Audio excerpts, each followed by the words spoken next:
So we have some pretty breaking news for the cannabis or 420 community that broke this weekend. Snoop Dogg has officially released a statement on what was formerly known as Twitter, the platform X, to his 50 million plus subscribers or followers that he is officially quitting that smoke, and he's asking for people to respect him and his family's decision during this time. For me, as someone who struggled deeply with marijuana or weed addiction, and now as a person who's dedicated a large part of his life as an addiction recovery coach to helping other people quit who are struggling with weed addiction, this is a really big deal. In today's video, what I'm going to do is I'm going to discuss the reasons why Snoop Dogg might be quitting smoking.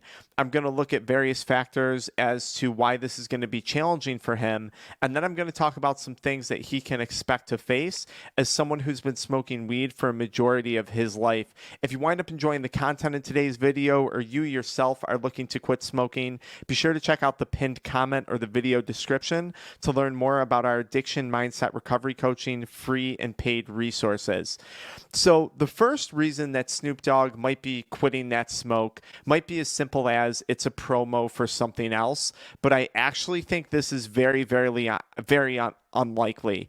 Of course, he's referenced smoke specifically, so that leaves out products that are edible, that leaves out vaping products, and knowing that Snoop Dogg has a pretty big hand in cannabis business and the space that he's in regarding cannabis and the NFT space, this could just be a promo for launching a THC edible or a THC vape product, and his goal was to get people's attention with a tweet or a post like this, which he's certainly accomplished that.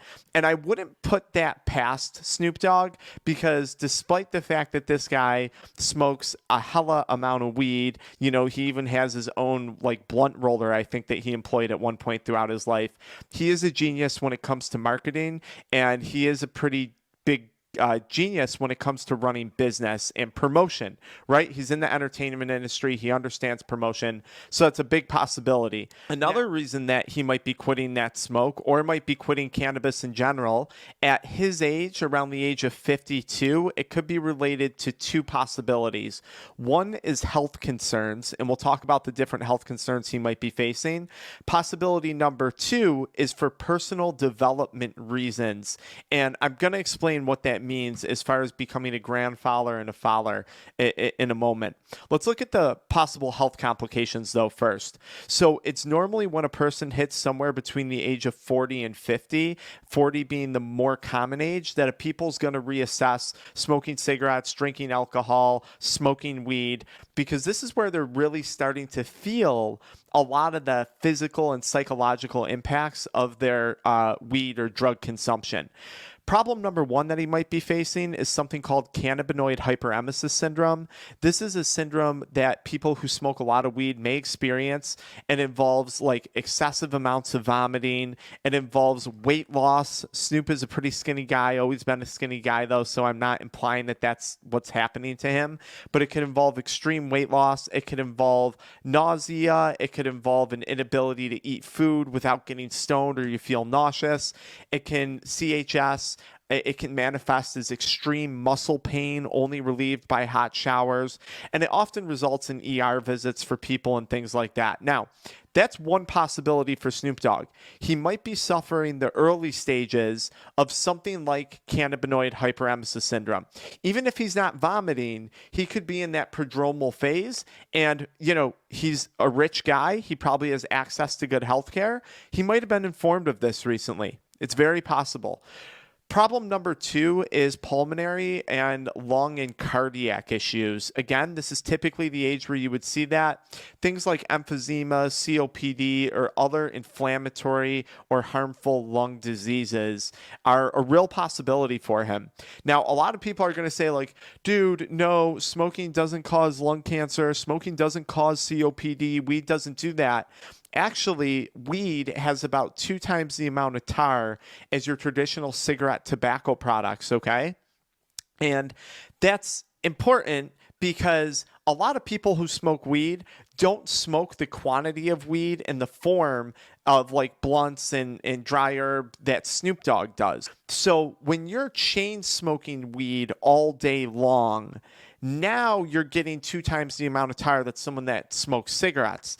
Typically, we weren't seeing these problems in people who smoke weed in the past because they weren't consuming the high quantities that someone like Snoop Dogg was consuming, or that even your average user today consumes, right? It's very common that we work with people at our offices who smoke weed in the same manner that you would smoke a pack of cigarettes, and they are experiencing pulmonary and cardiac issues. So that's a really big possibility. And then the last possibility from a health standpoint could be a psychological or a mental health issue that Snoop Dogg is facing.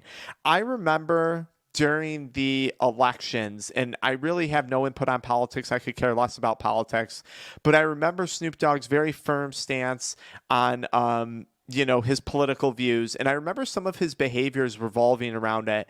And personally, I saw it as a bit psychotic for someone who was a businessman, someone who's an entrepreneur, someone who, although, yeah, he smokes, he raps, he already has kind of a rough reputation. I just thought that was weird from a business standpoint. But then again, I'm not in his business. I don't run his business. I don't know his audience the same way he does. So maybe that's a far stretch. But I did think there was a point where his behavior seemed a bit psychotic to me. And I don't know. Like, maybe he's going through some mental health stuff right now, and maybe he's determined that the weed isn't the best thing for him. You know, it's interesting. He made a follow-up post a few days after his original one saying, like, it was just a photo of him, and it said, that natural high or high on life or something like that, which to me would imply that there's a mental health component to this, which there usually is when you're facing, like, addiction, right? Because that's what we're probably talking about. There's a third reason why he could be quitting, and this is actually what I personally think is going on in this situation. And I think it's for, like, he's at that age, he's a father, and he's recently become a grandfather, or he's taken on that role of grandfatherhood. And I want to point out two things here, okay? Because this is a very common reason for people to quit around this age. Back in 2002, Snoop Dogg, it was on the Jimmy Kimmel Live, he announced that he was quitting smoking and drinking, and he attributed it to his desire to be a more responsible father, which I think makes sense, because I think it's very, very, very hard to be a fully responsible father when you're consuming a lot of alcohol and consuming a lot of cannabis. I work with a lot of young people who are from, they tend to be, I'll just be blunt, they tend to be in a population that's immigrant-based, African-American, or very low income, that's Caucasian communities. I work in our schools, I work in our high schools, and a lot of these kids are very, very negatively impacted by their parents' excessive alcohol and cannabis use. So I think that makes a lot of sense that Snoop Dogg, even someone of affluence, was looking to quit for those reasons. Fast forward, though, to 2023, okay? Pretty earlier in the year, okay, Snoop Dogg, he told the Daily Mail, and he hinted that becoming a grandfather may have changed him in several ways. And listen to this. The main way is being concerned with how I live, how I move, the kind of people I'm associated with, because I want to see my grandkids grow old, he said. The only way I can do that is to take precautionary steps as far as how I move, who I hang out with, where I go out, and my intake. That's interesting. My intake. Are we referencing weed and alcohol with that? I just don't want to do this to my body anymore. I want to survive. And this is pretty interesting because this, to me, sounds like someone who is struggling with addiction. I don't want to be doing this anymore. I feel like I'm dying inside. I want to survive because I have so much to live for. And this, to me, maybe I'm looking too far into it, but I really don't think I am at all. This to me is, I'm struggling. I want to be around for my family. I want to be around for my grandkids. And I have to start to reassess my decisions in life. I actually feel bad for Snoop Dogg, even though I help people quit weed. And he's probably one of the most pro-cannabis influencers out there, I feel bad for him because he has tied so much of his image and his finances into the cannabis industry. It's going to be very, very hard to back away from that. He's going to have a lot of social pressure. He's probably going to have a lot of financial pressure, and he's going to have a lot of actually kickback from the pro-cannabis community if this is the direction that he's going on things. And I feel bad when that's tied into business stuff. You know, it's fascinating because I tell people if you ever get online, think long and hard what it is you want to get involved with and the types of things you want to promote, because you might change your mind one day on those things. If we look at someone like Jacob Jones, who I think has become the new face of Philip Morris and Altaria cigarette companies, right? He just promotes smoking heavily. He's a younger guy. He's having a massive influence on that younger generation. If we look at, even to an extent, Tucker Carlson and his promotional campaign of products like Zen and the influence that that's having. If we look at a situation like Outlaw Dip, who is a big chewing tobacco channel. This guy used to make products, chewing tobacco products, they contained nicotine. And then he decided to quit nicotine at one point, and he released a video about this on why he was quitting, why he didn't want to promote that anymore.